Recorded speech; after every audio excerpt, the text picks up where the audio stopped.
नवरात्रों की आप सभी को हार्दिक शुभकामनाएं। हमारी पौराणिक कथाओं में एक बात बहुत ही अच्छी है कि ये हमें जीने की कला भी सिखाती हैं। ये मात्र भक्ति ही नहीं बल्कि हमें जीवन में आने वाली कठिनाइयों का सामना भी करना सिखाती हैं।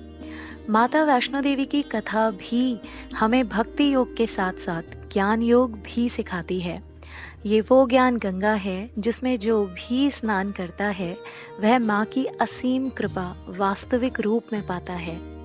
त्रेता युग में जब धरती पर राक्षसों की संख्या व उनका अत्याचार बढ़ रहा था, तब उनके दमन हेतु तीनों माताओं माँ लक्ष्मी, माँ पार्वती और माँ सरस्वती ने अपनी शक्तियाँ एकत्रित करके माँ वैष्णो देवी को उत्पन्न किया था। माँ वैष्णो देवी ने राक्षसों का संहार कर धरतीवासियों को उनके अत्याचारों से मुक्ति दिलाई। उसके पश्चात तीनों माताओं और विष्णु जी के कहने पर माँ वैष्णो ने कन्या रूप में धरती पर धर्म स्थापना के लिए जन्म लिया। अब तनिक सोचिए, जब माँ सर्वशक्तिमान है और उन्होंने बहुत से राक्षसों का वध कर धरती को उनसे मुक्त कराया था, तो क्या भैरव जो कि एक तांत्रिक था, क्या उसको माँ ऐसे ही आसानी से नहीं मार सकती थी? निश्चित ही वो ऐसा कर सकती थी, पर फिर भी आखिर माँ संसार को ऐसा क्या संदेश देना चाहती थी कि उन्होंने एक साधारण से तांत्रिक भैरव को मारने के लिए इतनी बड़ी लीला रची? इस वीडियो में हम इसी वास्तविक ज्ञान पर प्रकाश डालेंगे जो माँ हमें देना चाहती हैं। श्रीधर ब्राह्मण माता के अनन्य भक्त थे। अपनी पत्नी के साथ मिलकर नित्य ही माता की पूजा अर्चना किया करते थे। एक दिन एक छोटी सी भव्य कन्या ने उनको स्वप्न में दर्शन देकर संपूर्ण गांव के लिए भंडारा कराने को कहा।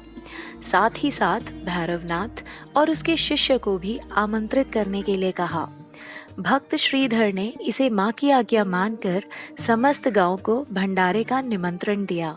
साथ ही साथ भैरवनाथ और उसके शिष्य को भी आमंत्रित करने के लिए कहा। भक्त श्रीधर ने इसे माँ की आज्ञा मानकर समस्त गांव को भंडारे का निमंत्रण दिया।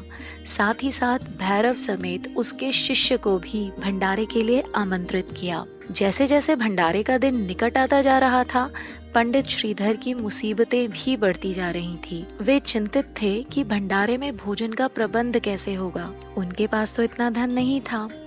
वो बस माता के समक्ष समर्पण कर चुके थे कि अब सब आपके हाथ में है, मेरी लाज रखना माँ। भंडारे वाले दिन वे अपनी झोपड़ी के बाहर पूजा के लिए बैठ गए। दोपहर तक सभी गांव वाले आना शुरू हो गए थे। श्रीधर को पूजा करते देख वे जहाँ जगह दिखी वहाँ बैठ गए। वे श्रीधर की छोटी सी कुटिया में आसानी से बैठ गए और अभी भी वहाँ काफी जगह बची थी। भैरवनाथ और उसके साथ आए सभी लोग भी आसानी से कुटिया में बैठ गए। तभी स्वप्न वाली दिव्य बालिका श्रीधर की कुटिया में आई और सभी को अपने कमंडल से भोजन परोसने लगी। ये देखकर भैरव ने हठ किया कि उसे भोजन में मदिरा और मांस ही चाहिए। उस कन्या ने उसका विरोध किया कि ब्राह्मण के घर वैष्णव भंडारे में सात्विक शाकाहारी भोजन ही मिल सकता है, जो मिला है श्रद्धा से ग्रहण करें। तब भैरव ने उस कन्या को पकड़ना चाहा। उसने उसका हाथ पकड़ा, पर वह कन्या हाथ छुड़ाकर वहां से दूर त्रिकुट पर्वत की ओर चल पड़ी। अब शुरू होती है माँ वैष्णो देवी यात्रा, जो कल युग में ज्ञान योग सिखाती है। यह यात्रा 14 किलोमीटर की है और 14 सांख्य योग है। इस यात्रा में हनुमान जी माँ के साथ थे, क्योंकि माँ वैष्णो देवी की यात्रा और कथा एक ज्ञान साधना है और हनुमान जी ज्ञान पाने का सूत्र है। हनुमान अर्थात अपने मान को कम करो, ये मानना कम करो कि मैं ही सब जानता हूँ, और इस बात को स्वीकारो कि ज्ञान ग्रहण करने के लिए ज्ञानी या गुरु के आगे मैं झुक सकता हूँ। माँ के साथ आगे बढ़ते हुए हनुमान जी को एक स्थान पर प्यास लगी, अर्थात यदि ज्ञान की प्यास होगी तभी इस यात्रा का सच्चा फल या कहें सच्चा ज्ञान प्राप्त होगा। तो माँ ने बाण से जल की एक धारा प्रकट की, जिससे हनुमान जी ने अपनी प्यास बुझाई।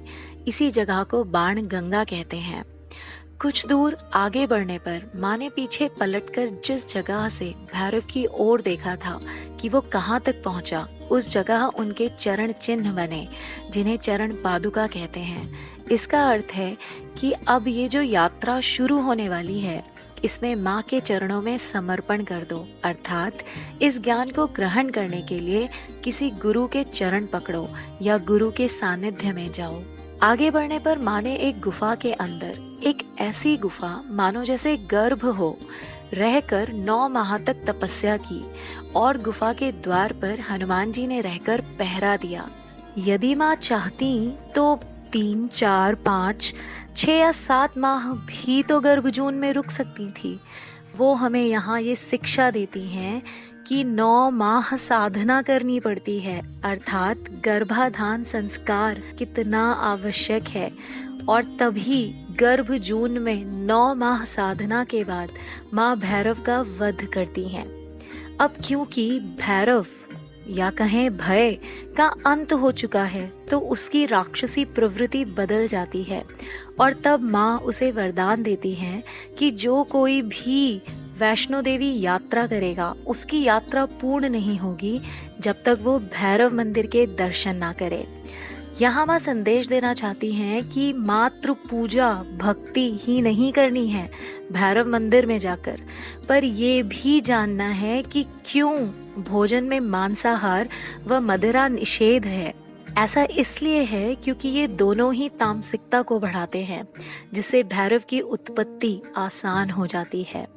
साथ ही साथ ये ज्ञान भी लेना है कि भैरव आखिर है क्या, और आखिर माँ ने भैरव का वध क्यों किया, आखिर क्यों जरूरी है भैरव को मारना।